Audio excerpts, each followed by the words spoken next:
같이 사도신경으로 신앙 고백하시겠습니다. 나는 전능하신 아버지 하나님 천지의 창조주를 믿습니다. 나는 그의 유일하신 아들 우리 주 예수 그리스도를 믿습니다. 그는 성령으로 잉태되어 동정녀 마리아에게서 나시고 본디오 빌라도에게 고난을 받아 십자가에 못 박혀 죽으시고 장사된 지 사흘 만에 죽은 자 가운데서 다시 살아나셨으며 하늘에 오르시어 전능하신 아버지 하나님 우편에 앉아 계시다가 거기로부터 살아있는 자와 죽은 자를 심판하러 오십니다. 나는 성령을 믿으며 거룩한 공교회와 성도의 교제와 죄를 용서받는 것과 몸의 부활과 영생을 믿습니다. 아멘.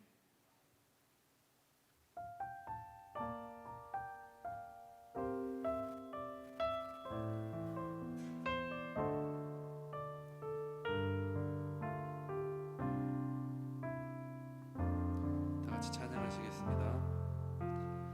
둘러봐도 보이지 않고 막혀버린 삶의 현실들 가슴 속에 시린 눈물과 두려움에 지쳐버린 내 삶 아픔 속에 서 있는 내게 안타까워 손 내미시네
이곳에 임하신 이곳에 임하신 하나님 나라 가난한 마음으로 바라보리라. 먼저 그 나라 그 뜻 구하며 나의 삶들이니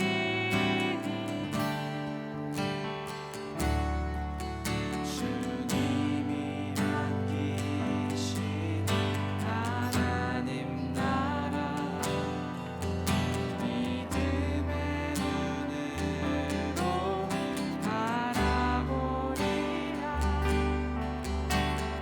하늘의 뜻이 이 땅 가운데 완성될 그날까지 믿음다요 그 위에 서리라. 하나님의 나라는 무너지지 않으니 믿음다요 그 나라 세워나리라. 주님 곧 오실 때까지 믿음다요 그 위에 서리라. 하나님의 나라는 무너지지 않으니 믿음다요 그 나라 세워나리라. 주님 곧 오실 때까지 믿음다요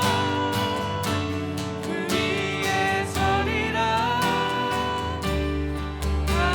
하나님의 나라는 무너지지 않으니 믿음다요 그 나라 세워나리라.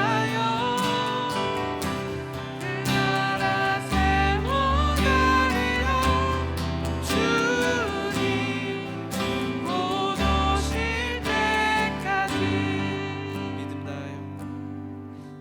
믿음다요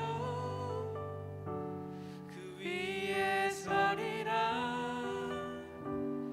하나님의 나라는 무너지지 않으리 믿음다요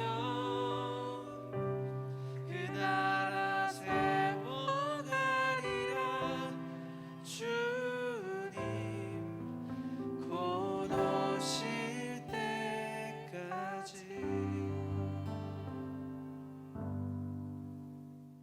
우리의 참 구세주 되시는 좋으신 아버지 하나님, 오늘도 주 앞에 마음을 모아 예배할 수 있도록 우리를 인도하여 주시고 또 하나님을 찾으며 하나님 앞에 우리의 마음을 내어드릴 수 있도록 하나님 우리의 마음을 인도하여 주심에 감사를 드립니다. 우리의 거하는 처소에서 비록 우리의 행하는 모습들은 각각 다르지만 오직 주님만을 바라보며 이 시간 나아가기를 원합니다. 성령님의 은혜로 우리를 채워주옵시고 오직 주님이 기뻐하시는 예배로 드릴 수 있도록 우리의 마음을 주장하여 주시옵소서. 예배의 모든 시종까지 오직 주님께만 올려드리길 원합니다. 주님만 영광 받으시는 귀한 예배가 될 수 있도록 하나님 우리의 마음 생각 주님께서 주장하여 주사 주님의 그 깊으신 뜻 안에서 주님의 그 영광만을 드러내는 하나님의 백성들로 인도하여 주시옵소서. 말씀 가운데 함께하여 주시고 하나님 앞에 더욱더 진실한 마음과 생각으로 엎드리는 귀한 자리가 되도록 역사하여 주옵소서. 감사드리며 예수님의 이름으로 기도드립니다. 아멘. 주의 말씀 앞에서 찬양하시면서 준비하신 봉헌 하겠습니다.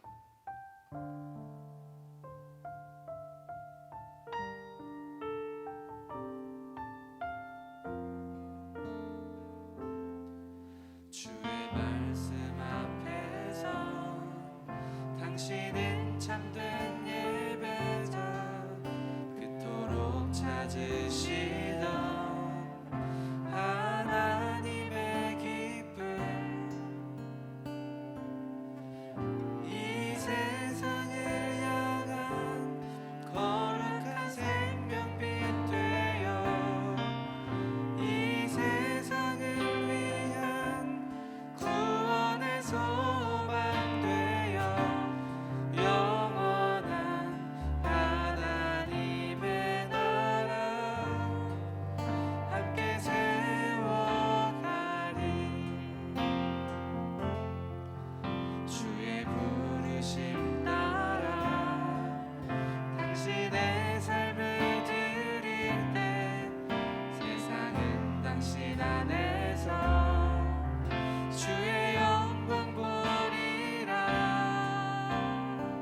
좋으신 아버지 하나님, 우리에게 하나님을 향한 마음으로 빈손 들지 아니하고 이 시간 귀한 예물로 주 앞에 올려드리며 우리의 마음과 생각 또한 우리의 삶 또한 구별하여 올려드릴 수 있도록 우리를 인도하여 주셔서 감사를 드립니다.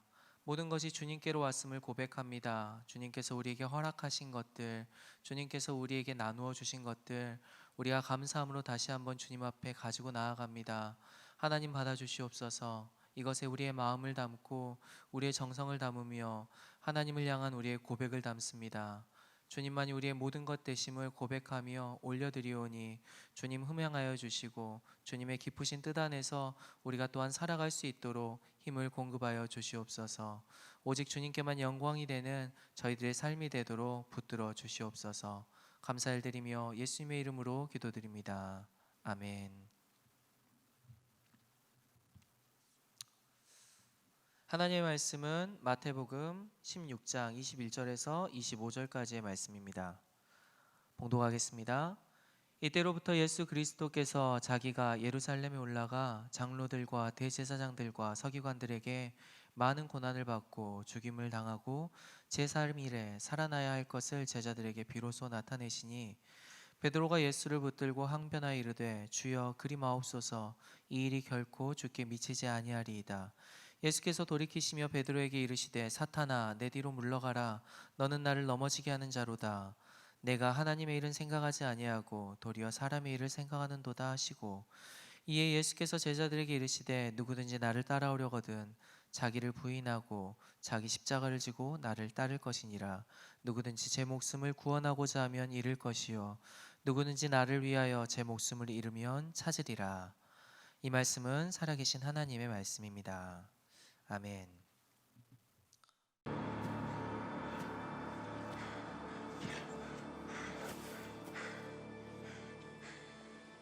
Even when you had two eyes, you'll see only half the picture. It's too strong. Without my hammer, I can't. Are you Thor, the god of hammers? That hammer was to help you control your power, to focus it.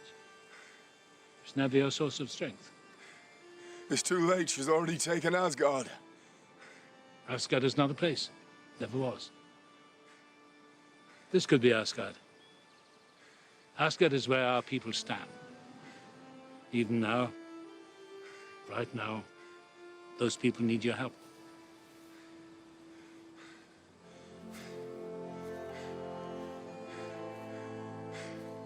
I'm not as strong as you. No. You're stronger.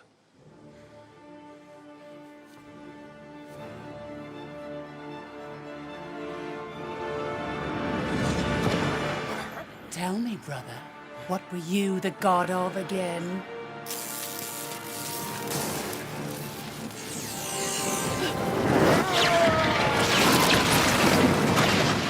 오늘 우리가 마태복음의 말씀을 읽었는데요. 21절부터 이 말씀이 시작되고 있는데 오늘 말씀은 처음 시작할 때 이때로부터라는 단어로 시작하고 있음을 볼 수가 있습니다. 이때로부터라고 하는 것, 이 말씀에 우리가 조금 더 집중해서 생각을 해보면 이때는 언제인가 하면 베드로가 신앙 고백을 한 때를 의미합니다. 바로 앞에서 보면은요, 베드로가 그 유명한 주는 그리스도시요 살아계신 하나님의 아들이십니다 라고 고백하는 장면이 나옵니다. 하나님께서 이제 베드로에게 깨닫게 하신 대로 베드로가 고백하였다라고 예수님께서 평가해 주시죠. 그리고 예수님께서 베드로를 칭찬하시고 축복하신 이후에 바로 이때로부터라고 말씀을 하고 있는 겁니다. 그러니까 이때가 지금 중요한 전환점이 되었다는 거죠. 이때로부터라고 하는 것에서 우리는 그 포인트를 찾을 수 있습니다. 이때로부터 예수 그리스도께서 자기가 예루살렘에 올라가 제자들, 장로들과 대제사장들과 서기관들에게 많은 고난을 받고 죽임을 당하고 제3일에 살아나야 될 것에 대해서 제자들에게 비로소 말씀하셨다라고 이야기하십니다. 그러니까 예수님께서는 이때가 되기를 기다리셨다는 것과 같습니다. 비로소라고 하는 이 말에서 생각해 보면 예수님께서 이것을 가르치고 싶어 하셨는데 계속해서 전해주고 싶어 하셨는데 그 때가 아직 차지 않았고 언제 해야 할지를 기다리고 계셨다는 것과 같죠. 그리고 베드로가 이 신앙 고백을 했을 때 이제서야 되었다라고 마침내 주님께서 결단을 하시고 그리고 가르쳐 주신 것과 같습니다. 그리고 그 말씀은 예수님의 십자가에 대한 그 메시아의 사역에 관한 이야기였습니다. 이제 너희가 내가 메시아라는 사실을 알게 되었으니 내가 메시아로서 메시아가 어떻게 살아야 하는지, 메시아가 해야 하는 일이 뭔지, 메시아로서 내가 앞으로 어떤 일을 당하게 될 것인지에서 알려주겠다라고 말씀하고 있는 겁니다. 제자들에게 메시아가 지금 예루살렘에 올라가서 장로들과 대제사장들과 서기관들에게 붙잡히게 되고 거기에서 고난을 받고 죽임을 당할 것에 대해서 이야기해 주시고 또 동시에 거기서 끝나는 것이 아니라 다시 부활할 것이다 라고 이렇게 말씀해 주십니다. 이게 바로 메시아가 가는 길, 이게 바로 너희가 알고 있는 그 예수 그리스도 메시아가 해야 할 일이다 라고 말씀해 주신 것이죠. 비로소 가르치기 시작하셨다라고 주님께서 오늘 말씀해 주십니다. 그런데 그 다음에 문제가 하나 생깁니다. 그건 무엇인가 하면 베드로의 그 모습에서 나타나는 문제인데요. 베드로가 신앙 고백을 하고 메시아라는 그 예수님께서 메시아라는 신앙 고백을 하고 칭찬을 많이 받았어요. 그래서 이제 예수님을 따라가기로 결단을 했는데 예수님께서 이 말씀을 하시니까 베드로가 예수님을 붙들고 항변했다라고 22절에 이야기를 합니다. 예수님을 붙들었대요. 갑자기 팔을 확 잡았는지 다리를 붙들었는지 뭐 어깨를 이렇게 붙잡고 이렇게 흔들며 이야기를 했는지 그건 알 수 없지만 확실한 건 한 가지는 예수님을 꽉 붙잡고서 그러니까 예수님께 아주 가까이 붙어서 그건 안 됩니다 라고 말을 했다는 거죠. 바짝 붙어서서 예수님께 항변하며 말을 했다 했는데 여기서 항변하다라는 말이 원어로 에피티만이라는 단어를 쓰고 있더라고요. 굳이 이 단어를 우리가 기억할 필요는 없습니다. 헬라어인데 이 말에는 책망하다라는 의미가 담겨 있어요. 그러니까 지금 예수님의 그 하시는 말씀, 메시아로서 하시는 그 해야 할 일에 대해서 이야기하는 예수님께 지금 항변하며 이야기하는 게 예수님을 책망하듯이 말도 안 된다고 이야기를 하고 있는 거죠. 주여 그리 마옵소서라고 이야기하는 그 베드로의 이야기를 볼 수가 있습니다. 그 이야기를 보면 예수님 그렇게 하면 안 됩니다 라고 하는 말이에요. 이 일을 좀 중지하십시오. 말도 안 됩니다. 이렇게 하는 것은 하나님의 뜻도 아닐 겁니다. 하나님께서 이렇게 하도록 내버려 두시지도 않을 겁니다 라고 지금 예수님께 이야기하는 겁니다. 그리고 더 깊은 그의 이야기 속에 그가 하고자 하는 말은 무엇이었는가 하면 제가 그렇게 되도록 예수님을 내버려 두지 않을 겁니다 라는 그런 결단이 담겨 있는 말이었습니다. 주님께서 하시고자 하시는 일은 다른 사람은 할 수 없는 오직 주님만 하실 수 있는 일이었습니다. 그런데도 이 베드로는 예수님을 향해서 내가 그건 못하게 막을 겁니다. 이런 일은 있을 수 없습니다라고 항변한 거죠. 그의 신념에 가득 차서 이것은 옳은 일이 아니다라고 이야기를 하고 있는 겁니다. 어떻게 보면 인간적으로 생각을 해보면 베드로가 얼마나 큰 충성심을 가지고 있었는가 생각해 볼 수 있습니다. 따르던 예수님이 그가 따르던 예수님이 지금 이제 죽음의 자리로 가는 것을 그가 목숨을 걸고 막겠다고 이야기를 하고 있는 거잖아요. 예수님을 얼마나 사랑했는지 이 이야기 속에서 베드로의 진심을 살펴볼 수가 있습니다. 베드로는 예수님을 사랑하는 그 마음으로 예수님께 항변하듯 이야기를 했고 경고하듯 예수님께 말을 했습니다. 자기의 그 의지가 얼마나 강력한지를 예수님께 지금 내비치고 있는 것이었죠. 정말 훌륭한 그런 제자가 아니겠습니까? 이렇게 훌륭한 베드로의 모습을 바라보면서 우리는 사실 박수 쳐줄만 할 텐데 근데 예수님께서는 의외의 반응을 보이셨습니다. 그것이 23절 말씀부터 나타나는 말씀인데요. 베드로에게 이르시되 사탄아 내 뒤로 물러가라 너는 나를 넘어지게 하는 자로다 라고 이렇게 이야기합니다. 그리고 뒤에 또 이야기하기를 뭐라고 하는가 하면 내가 하나님의 일은 생각하지 아니하고 도리어 사람의 일을 생각하는도다 라고 이렇게 이야기합니다.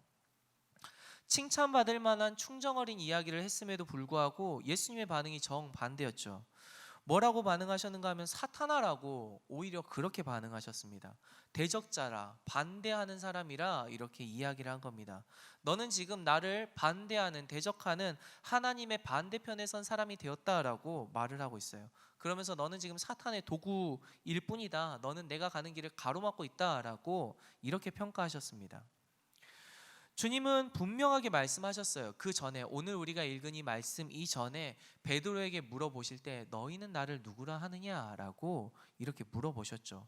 내가 누구인 줄 너희는 아느냐라고 물어본 겁니다. 세상에 많은 사람들이 예수님을 향해서 선지자다, 뭐 뛰어난 어떤 사람이다 말을 했지만 그게 다 아니라는 거였죠. 너희는, 제자들아, 너희는 내가 정말 어떤 사람인지 아느냐, 누구인지 아느냐라고 물었던 겁니다.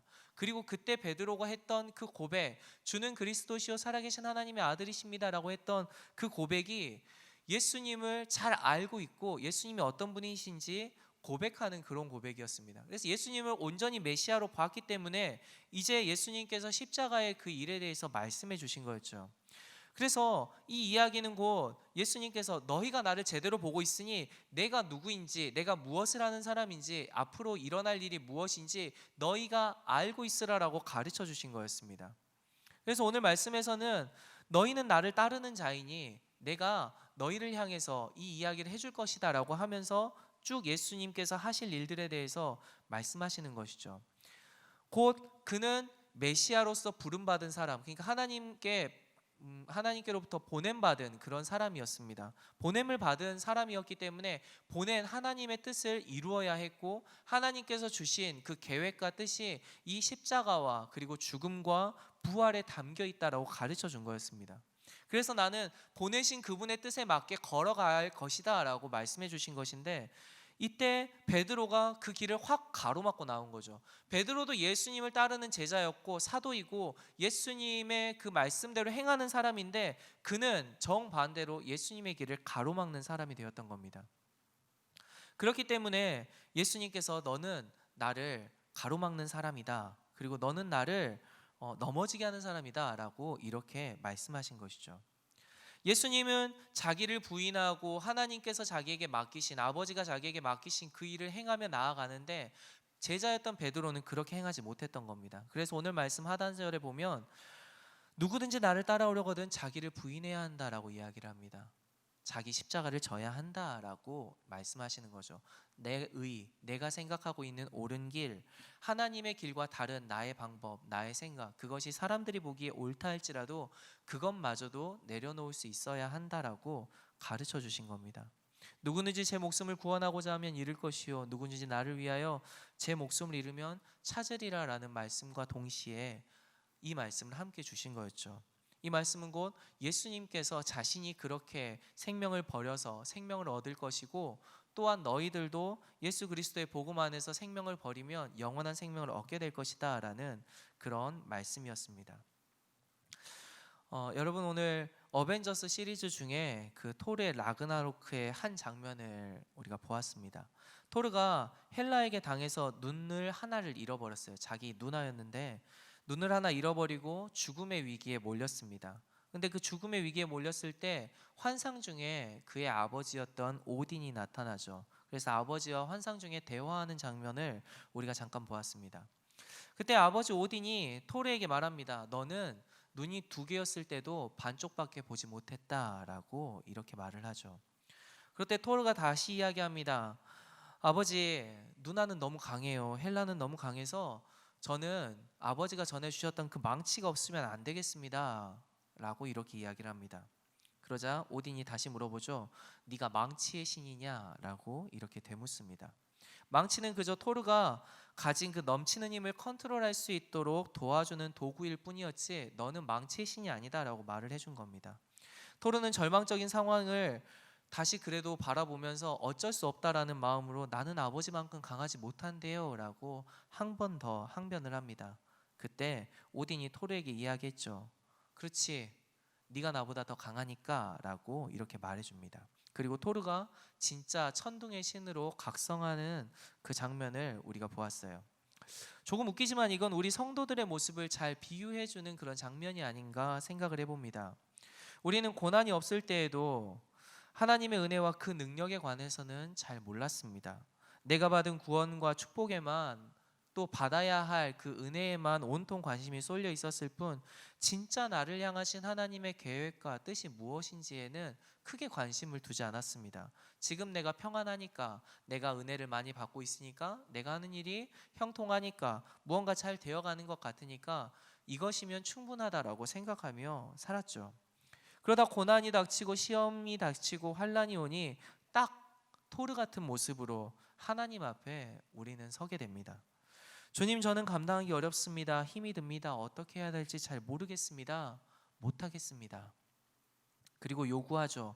내 방법대로 해결할 수 있도록 내게 힘을 좀 주십시오 라고 요구합니다. 나를 도와주십시오 라고 이야기하죠. 물질도 좀 주시고 사람도 좀 붙여주시고 내가 원하는, 내가 할 수 있도록 좀 도와주십시오 라고 이야기를 합니다.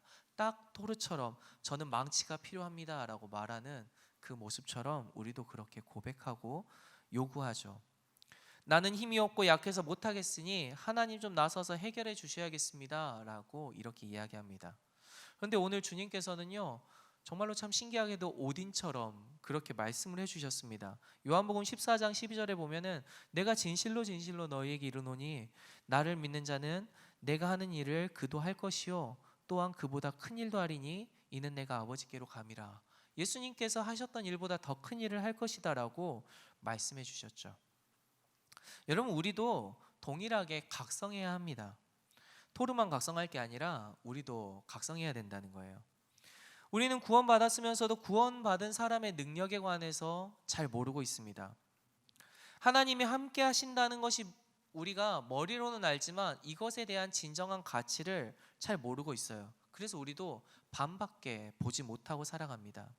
하나님이 나를 구원하셨다는 것만 알 뿐 그 구원의 능력으로 살아내는 진짜 능력에 관해서는 잘 모르는 거죠. 나의 가치를 제대로 발견하지 못한 겁니다.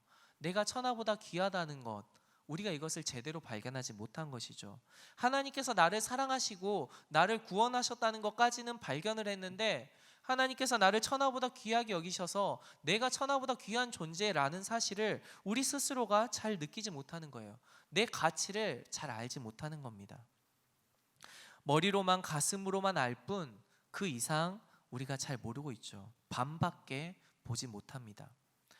하나님이 나를 구원하셨다는 것, 그 능력으로 살아내는 진짜 능력을 잘 알지 못한 채, 나의 가치를 발견하지 못한 채 우리는 그렇게 우리의 삶을 이어가고 있을 때가 많이 있습니다. 그래서 우리는 눈에 보이는 무언가가 필요합니다. 내가 구원받은 사람이라는 징표, 하나님의 자녀라는 징표, 이런 것들이 우리 가운데 필요해요. 망치처럼, 토르의 그 손에 든 그 망치처럼 나를 드러낼 만하고 다른 사람 앞에 당당하게 나를 보여줄 만한 어떤 도구가 내게 있어야만 한다라고 자꾸 생각을 합니다. 내게 명함이 필요하고 내게 이력 한 줄이 필요하고 내게 남들에게 보여줄 만한 아름다움이나 어떤 힘이나 권세나 물질이나 이런 것들이 있어야 한다라고 생각을 합니다. 그래야 하나님의 일도 할 수 있다라고 생각하죠. 그래서 우리는 자꾸 축복을 요구합니다. 물질과 명예, 성공, 세상적인 것들, 나를 채울 만한 그런 것들로 내 증거를 삼으려고 할 때가 많이 있습니다. 그러나 하나님이 우리에게 진정 바라시는 것은 우리가 그런 축복받으며 사는 것, 이거 참 좋은 일이지만 그것은 아닙니다. 하나님이 아브라함을 부르시며 그에게 주신 복은 세상적인 축복이 아니었어요. 정의를 부르짖던 하박국에게 보여주신 그것은 세상이 말하는 권선징악이 아니었습니다. 제자들이 세상 권세의 그 전복을 꿈꾸며 따르던 그 메시아 예수님은 정치적인 구원자도 아니었죠. 아브라함에게 내 씨로 큰 민족을 이루겠다고 하신 하나님은 아브라함이 100세가 되어서야 아들 하나를 주었습니다. 사라를 통해 딱 아들 한 명을 주셨어요. 세상이 이래서야 되겠느냐고 분통을 터뜨리던 하박국에게는 아무것도 변하지 않는 현실을 있는 그대로 내어주시고 결국에는 이스라엘 멸망을 보게 하셨습니다. 정치적 메시아를 원했던 이 제자들은 십자가에 못 박힌 예수님만 보게 되었을 뿐이죠. 그러나 아브라함은 한 아들 이삭 속에서 한 민족을 볼 수 있었습니다. 하박국은 이스라엘의 멸망 중에서 진짜 하나님의 백성이 살아가는 법을, 진짜 희망을 볼 수 있었죠. 그리고 제자들은 예수 그리스도의 십자가와 죽음을 통해서 예수님의 부활과 진정한 하나님의 나라를 맛보는 사람들이 되었습니다. 어떻게 그럴 수 있었을까요? 토르가 각성하듯이 각성했기 때문입니다. 하나님의 크신 뜻을 발견했기 때문이죠. 자신의 생각에 머물러 있던, 내 시선에만 그냥 박혀 있던, 그래서 보지 못하던 세상을 하나님의 뜻으로 발견하고 하나님의 시야로 볼 수 있게 된 것입니다. 그래서 아브라함은 아들을 제물로 바치기를 주저하지 않았습니다. 하박국은 그런 고백을 했죠. 무화과 나뭇잎이 마르고 포도 열매가 없으며 밭의 외양간에 다른 것들이 아무것도 없어도, 감람나무 열매도 없어도 나는 여호와만 인하여 즐거워하리라, 이런 고백을 할 수가 있었습니다. 제자들은 어떻게 됐습니까? 우리가 잘 알다시피 예수님을 따르던 때와는 비교도 되지 않을 만한 고통과 고난의 현장으로 복음을 들고 나아가는 사도가 되었고, 그렇게 온몸으로 부딪혀 복음을 전한 결과 우리도 예수님을 믿게 되었습니다. 예수님은 우리가 하나님의 시야를 갖기를 원하고 계십니다. 하나님을 믿는 사람에게 우연은 없다라는 그런 말이 있죠. 모든 것이 하나님의 섭리라고 그렇게 말씀하십니다. 모든 상황에 다 적용되는지는 저도 솔직히 잘 모르겠습니다. 그러나 확실한 한 가지, 우리의 삶은 이제 하나님의 그 계획 밖으로는 나갈 수 없다는 겁니다. 하나님께서 우리를 하나님의 그 계획 안에 한 부분으로 삼아 주셨고 하나님의 뜻과 계획 안에 동참시켜 주셨기 때문입니다. 그럼에도 우리는 여전히 현실의 장벽에서 하나님을 잘 보지 못합니다. 하나님의 계획이 무엇인지 잘 느끼지 못합니다. 하나님의 역사가 어떠한지 매 순간 들여다보지를 못합니다. 이것이 우리의 연약함입니다. 그러나 우리도 확실한 한 가지가 있습니다. 하나님이 하나님의 계획을 실행 중이시고, 그리고 그 계획 중에 우리도 포함시켜 놓으셨다는 이 한 가지 확실한 사실이 있습니다. 여러분, 믿음의 선진들도요, 모든 것을 다 알고 행한 것은 아니었습니다. 아브라함도 아들 이삭이 어떻게 살아날지 알지 못하였지만 하나님께서 아들 이삭을 통해 그 씨를 통해 민족을 이루실 것이라는 그 약속만 들여다보았을 뿐이었죠.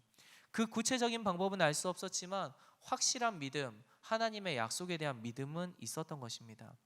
우리도 마찬가지입니다. 어떻게 행할지, 어떤 모습일지, 어떤 방법일지는 알 수 없지만 우리도 하나님의 손안에 있다는 사실을 잊지 말아야 합니다. 현실만 바라보는 반쪽짜리 시야를 이제는 우리가 영의 눈을 뜨고 온전한 시야로 바라볼 수 있기를 주님께서는 우리에게 원하고 계십니다. 여러분, 우리는 하나님을 믿고 있습니다. 예수 그리스도를 구주로 고백하고 살아갑니다. 예수님께서 이때로부터 비로소 주님의 일을 제자들에게 알려주셨던 것처럼 우리에게도 하나님의 역사를 이때로부터 비로소 우리에게 알게 하고 계십니다. 우리가 말씀을 통해 배우고 또한 우리가 삶을 통해 하나님을 경험하며 이것들을 체득해 나가는 것이죠. 그래서 주님께서는 이것을 그냥 아는 것에서 그치지 않고 이제는 믿음으로 도전하기를 우리에게 원하고 계십니다. 여러분, 하나님을 믿는다면 우리도 믿음대로 살아볼 수 있는 그런 하나님의 백성이기를 원합니다. 불합리하고 마음에 들지 않는 상황이라 할지라도 하나님의 뜻을 구하고 주님을 믿고 도전하는 하나님의 백성들이 되기를 소망합니다. 주님께서 영의 눈을 뜨게 하시고 온전히 보게 하시면 이제는 우리가 보는 것만에 그치는 것이 아니라 우리의 삶과 우리의 행하는 모든 것들이 하나님의 뜻과 계획 안에서 아름답게 주님께 열매 맺혀질 것이라 확신합니다. 하나님께서 우리의 삶 가운데 함께 하심을 기대하며 오늘도 믿음으로 도전하기를 놓치지 않는 여러분들, 무엇보다 주님께서 보여주시는 대로 하나님을 붙잡고 나아가는 우리 청년 모두가 되어지기를 주님의 이름으로 소망합니다. 기도하겠습니다. 좋으신 아버지 하나님, 우리 가운데 주의 말씀을 허락하여 주시고 또 우리의 연약한 부족함을 알게 하시며 하나님의 계획에 동참시켜 주시는 대로 따라오라 말씀하여 주셔서 또한 감사를 드립니다. 주님 앞에 신앙의 고백은 하였지만 하나님의 역사와 또한 주님께서 하시는 그 일에 관하여 정확히 알지 못했던 이 베드로의 모습이 오늘 우리의 모습은 아닌지 돌이켜봅니다. 주님을 믿는다고 하지만 주님의 방법, 주님의 계획, 주님의 일하심보다 세상의 방법, 세상의 계획, 세상이 원하는 것에 더욱더 초점이 맞춰져 있는 우리의 모습은 아니었는지요. 하나님 주님을 믿는다고 하면서 믿음대로 행하기보다는 세상의 가치대로 행하는 것이 옳다고 판단하며 살았던 우리의 모습은 아니었는지 돌이켜봅니다. 이제는 주님, 우리도 믿음으로 도전해 볼 수 있기를 원합니다. 많은 삶의 순간순간들 속에서 주님께서 우리에게 보게 하시는 하나님의 뜻이, 하나님의 계획이 무엇인지 주님, 우리가 하나님의 그 시선으로 바라보며 도전할 수 있도록 도와주시고, 그로 말미암아 주님을 더욱더 경험하는 하나님의 백성으로 설 수 있도록 인도하여 주시옵소서. 우리의 삶과 우리의 행하는 모든 순간순간들 가운데 함께하여 주셔서 온전한 시선을 가질 수 있도록 하나님 인도하여 주시옵소서. 감사를 드리며 예수님의 이름으로 기도드립니다. 아멘. 이제는 우리 주 예수 그리스도의 은혜와 하나님 우리 아버지의 크신 사랑하심과 성령님의 감화, 감동, 그리고 교통하심의 역사가 세상을 반쪽으로만 바라보았던 반쪽짜리 신앙을 이제는 주 앞에 내려놓고 온전케 하시는 하나님의 은혜를 힘입어 주님의 말씀대로 살아가기를 결단하고 온전한 눈으로 주님의 형하심 가운데 동참하기를 소망하는 주의 백성들 머리 위에 이제로부터 영원토록 함께 하시옵기를 간절히 축원하옵나이다. 아멘.